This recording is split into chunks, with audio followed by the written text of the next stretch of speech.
Gamers will always have problems, but thankfully some of them eventually go away. I'm Falcon, and today on gameranx, here's 10 gamer problems that have become extinct. Number 10, no autosaves. Oh, this is a real one, might I say.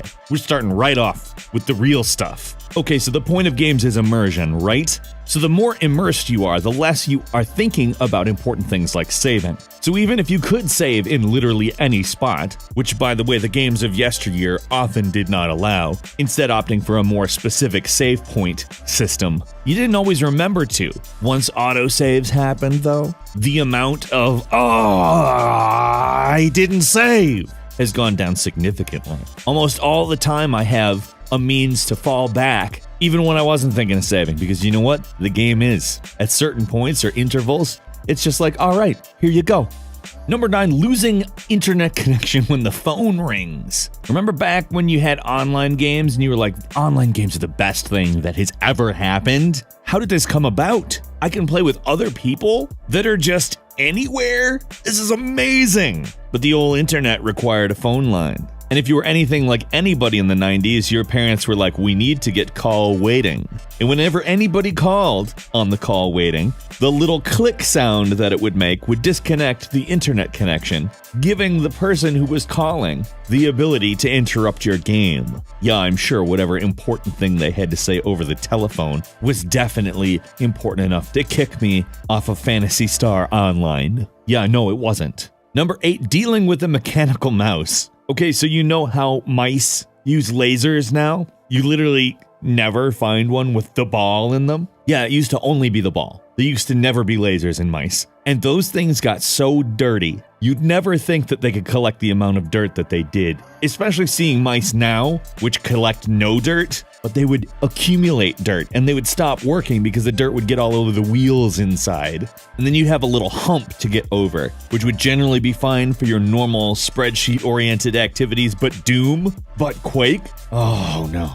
You would hit that spot where you need to go just a little bit further because you were aiming, and then you'd go all the way over the little hump thing, and it'd be too far.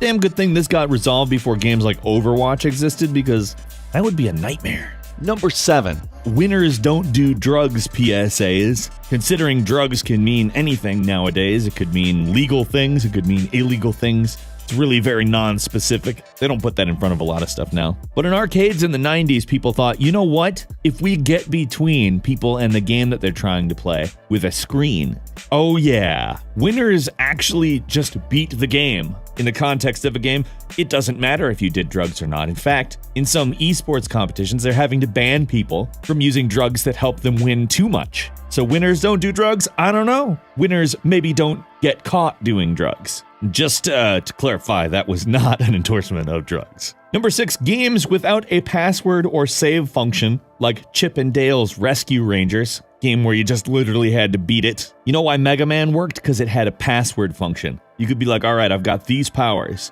I'm going to continue this on another day. Thank you. You know how Mega Man actually could have been the absolute worst? If there was no way to continue the game later. And like I said, there were a lot of games that were like this. This was, I think, one of the big functions that kept video games from being considered anything more than a toy for quite a while, because if nothing you did was meaningful, if it never saved what you were doing and allowed you to continue it, how could you inject that much meaning? Or you can remove the philosophical underpinnings from this and be like, yeah, it was the most annoying thing ever. Either way, it's completely valid. Number 5, playing a Game Boy or a handheld game on road trips before backlighting became standard on screens. Oh, that was a nightmare, because let's just go ahead and say it, driving is terrible. If you're like a kid on a road trip going somewhere that takes several hours, it is torture. You know how your phone gets lighter when you're outside? It's to compensate for all the light that's going straight at your phone. You don't even need an explanation for why it has a light on at night, because otherwise you literally couldn't see it. And that's how handhelds work. Number 4, a missing cartridge in a series or a missing disc in a 3 or 4 disc game. Okay, so you know how as soon as audio and video were introduced into games got a lot bigger. CD quality music, full motion video. CDs had 640 megabytes on them. Megabytes. That's not even 1 gigabyte. So if a game took out 4 gigabytes, it'd be about 5 or 6 discs. And sure, if you had discs 1 through 3 and 5, you could only go so far in the game. If you were one of those people who kept their game discs in like a disc folder, oh, this was eventually going to happen to you. And not being able to beat a long game with a story you're engrossed in, like Final Fantasy 7 or 8, you're just like, oh my god, why did I not take better care of these discs? And then months later, you found the disc in like the Crash Bandicoot CD case, and you're like, what? Number 3, speaking of losing important things, a memory card with years of saves on it. Now, this especially goes for games that had a New Game Plus option, where you could go back to it with all of the things that you worked so hard to attain. And it's not like these cards really held a massive amount of storage on them either. I don't know if it was technological limitations or just the fact that they could intentionally keep the amount of space on it nice and low, so you'd have to buy more of them. But inevitably, you had to set aside some space to keep those memory cards, or you were going to put them somewhere and they were going to get lost. Now, I learned my lesson after a few times, but those few times were devastating. I'm talking like worse than the time you didn't get the thing you wanted for Christmas. Devastating. Number 2, having to find cheat codes from a book or a magazine. Like, remember books and magazines? Those things that you would have to go to the store and buy? And either your cheat codes you got from your friends who knew them already and were like, did you know you could do this? Or you got them out of a book that you went to the store and you bought, which sucked. Like, I know somebody out there has got to be wistful for it. Like, I remember back in the day when you had to look up all your cheat codes and all that stuff. And it's like, no, you know what? I definitely prefer today. I really like typing in the name of the game and cheat code into a little line and pressing a button and immediately getting those cheat codes. And like, the worst thing was if you bought like a book for cheats and you're like, I know it's gonna have something good for this game, and then the cheats are like, big head mode. Hey, all their heads are big now. All right.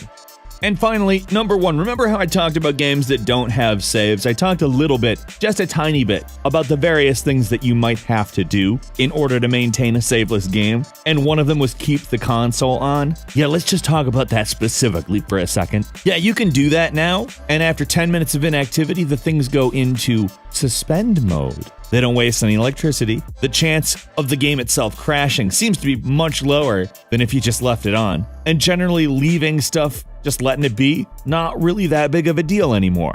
But it didn't used to be that way. It used to be you could leave a game on. Hey, we gotta go grocery shopping, you're coming with us. Okay, thanks mom and dad, but I'm kinda in the middle of something. No, you gotta come with us. And then 3 hours later you come back and the officially licensed Noid game has frozen. Ah, that's all my progress. I'll never know how the Noid game ends. What happens to the pizza? Thanks, Mom and Dad. I don't care that we went and bought real pizza. I wanted to know what was going to happen to the virtual pizza that I was attempting to steal in the officially licensed Noid game. But it's not like that anymore. And thankfully, none of these things exist anymore. If anybody tries to make games where they do this stuff as like an attempt at nostalgia, just think twice and don't, okay? Let's meet in the comments what was the worst out of these. Do you even remember this stuff? If not, feel free to ask an old timer his opinion, because I could go on about a lot of this stuff. If you enjoyed this video, please click like. If you're not subscribed, now would be a great time to do so. If you subscribe, you get brand new videos every day of the week. That's how much we upload. My name is Falcon. You can follow me on Twitter @FalconTheHero, and we'll see you next time right here on gameranx.